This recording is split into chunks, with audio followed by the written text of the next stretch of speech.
In middle school, I was the kind of kid teachers barely noticed. Not a troublemaker, not a topper, just someone sitting in the back row of a public school classroom in a quiet American suburb, hoping the bell would ring before anyone called on me. Most days, my name was mispronounced during attendance or skipped entirely, and after a while I stopped correcting people because it felt easier to stay invisible. Home wasn't much better, and school didn't feel like a place where anyone expected much from me, except for one teacher. Her name was Mrs. Carter, my English teacher in 8th grade. On the first day of class, she paused at the attendance sheet and said my name slowly and correctly, like it mattered. That alone caught me off guard. When I stopped turning in homework, she didn't embarrass me in front of the class. She asked me to stay back one afternoon and simply said, "You don't seem lazy, you seem overwhelmed."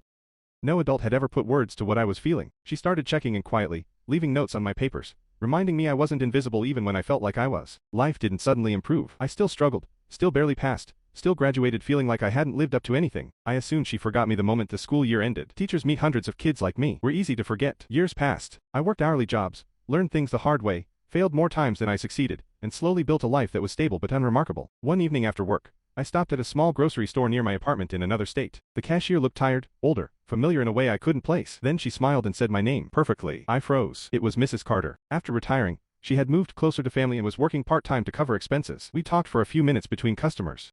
She asked about my life like no time had passed. Before I left, she said something simple that stayed with me all night. "I always knew you'd figure things out." I went home and couldn't sleep, not because I was sad, but because someone had believed in me when I couldn't even believe in myself. A few weeks later, I came back, not as a customer, but as someone finally ready to say thank you the right way. I helped her clear the remaining medical bills she mentioned casually, set up a small monthly support plan, and made sure she didn't need that job anymore. When she asked why, I told her the truth. "You remembered my name when I felt invisible. I just wanted to return the favor." She cried. I did too. Some people change your life without knowing it. And if you're lucky, life gives you one moment to repay that kindness, not with words, but with action.